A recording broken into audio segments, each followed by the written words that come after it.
Finally दोस्तों semifinal मुकाबले में विराट कोहली का बल्ला चला है। हमने 2015 वर्ल्ड कप देखा था, इसमें विराट कोहली आउट हो गए थे सेमीफाइनल में ऑस्ट्रेलिया के खिलाफ। 2019 में न्यूजीलैंड के खिलाफ भी विराट कोहली कम रन बनाकर ही आउट हो गए थे। अब बात आती है 2023 की, आज के मैच की, जिसमें विराट कोहली ने अपनी 50वीं सेंचुरी कंप्लीट करी और इंडियन टीम को रोहित शर्मा की एक अच्छी पारी के बाद संभाला और शतक बनाया। विराट कोहली के शतक की बदौलत इंडियन टीम लगभग 397 रनों तक पहुंच गई, जो कि जीत की एक गारंटी बन गई थी।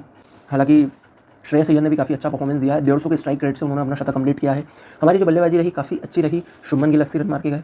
रोहित शर्मा ने एक पारी को बिल्ड करने का काम किया था। जब शुरुआत में एग्रेसिवली वो खेल रहे थे, उस वजह से हमारा रन रेट काफ़ी अच्छा था, 6 से ऊपर का रन रेट हमारा मेंटेन था। फिर उसके बाद आगे विराट कोहली ने संभाला, स्ट्राइक रोटेट करके, फिर आखिर में बड़े शॉट जो विराट कोहली ने अपने बल्ले से निकाले, उसने टीम को मजबूत स्थिति में पहुंचा दिया। हालांकि फिर भी हमें ऐसा लगता है कि 40-50 रन कम बने थे, क्योंकि इंडिया टीम जिस स्थिति में थी उसके हिसाब से कम 450 रन बन सकते थे। हालांकि दोस्तों वानखेड़े का मैदान था, वानखेड़े का मैदान कभी भी इंडियन टीम के लिए अच्छा नहीं रहा है। सेमीफाइनल में हमने जितने भी सेमीफाइनल वानखेड़े में खेले हम हारे, बट आज का जो सेमीफाइनल रहा वो इंडिया ने जीत लिया और अपने जो पुराना रिकॉर्ड है उसको सुधार लिया। 2016 की मैं आपको बताता हूँ बात। इंडियन टीम 2020 वर्ल्ड कप का सेमीफाइनल खेल रही थी वेस्ट इंडीज़ के खिलाफ। 192 रन का हमने टारगेट दिया था वेस्ट इंडीज़ को, और जब बैटिंग करने आई थी वेस्ट इंडीज़ तो उस समय ड्यू का फैक्टर आ गया था, जिस वजह से हमारे जो बॉलर्स हैं ढंग से बॉल नहीं कर पा रहे थे। ड्यू के कारण बॉल स्पिन नहीं हो रही थी, और जैसे ड्यू आता है फिर बैटिंग के सपोर्ट में चला जाता है वो गेम। तो इंडिया टीम 2016 का वो सेमीफाइनल हारी थी, जो सेमीफाइनल बाद में वेस्ट इंडीज़ ने जीता था।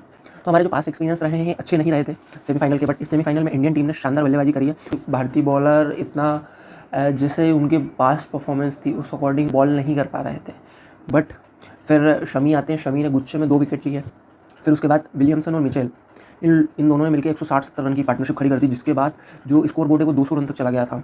जब वो पार्टनरशिप टूटी उस समय तक न्यूजीलैंड का रिक्वायर्ड रन रेट 9 का था और उनका करंट 6-7 का चल रहा था। मतलब न्यूजीलैंड मैच में बना हुआ था 25वें-26वें ओवर तक। फिर उसके बाद मोहम्मद शमी की वापसी होती है। मोहम्मद शमी सबसे पहले केन विलियमसन को आउट करते हैं, फिर तुरंत वो आउट कर देते हैं टॉम लाथम को, जिससे पूरा प्रेशर आ जाता है न्यूजीलैंड पर। अब न्यूजीलैंड पर प्रेशर आने के बाद दोस्तों होता यह है कि क्योंकि रन रेट तो भग रहा था, रन रेट वो पहुंच गया था 8-9 पे, और धीरे धीरे क्योंकि 2 विकेट गिरे थे तो न्यूजीलैंड के बल्लेबाज थोड़ा सा संभल कर खेल रहे थे। मिचेल ने शानदार बल्लेबाजी करी और शतक बनाया, 135 रन के आसपास उन्होंने बनाया। वो काफी अच्छे से खेल रहे थे, बट उन्हें कोई साथ देने वाला नहीं मिला। अगला बल्लेबाज जब तक वो अपनी लाइन में आता, जब तक रन रेट 12-13 तक पहुंच चुका था। 12-13 तक रन रेट पहुंच गया था तो फिर उसके बाद उसको कवर करना थोड़ा सा मुश्किल हो रहा था। मिचेल ने काफ़ी अच्छा ट्राई करा और कोशिश करी कि वो टीम को आखिर तक लेके जाए, बट क्योंकि रन रेट काफ़ी तेज़ी से भग गया था और हर ओवर में 14-15 रन मारना मुश्किल हो रहा था, धीरे धीरे रन रेट भगता 25, 26, 28, 29 तक चला गया। क्योंकि ये जो मैच है ना दोस्तों, इसमें टोटल जो हम जीत का क्रेडिट देंगे वो देंगे मोहम्मद शमी को, क्योंकि मुझे लग रहा था कि इंडिया के हाथ से मैच निकल चुका था।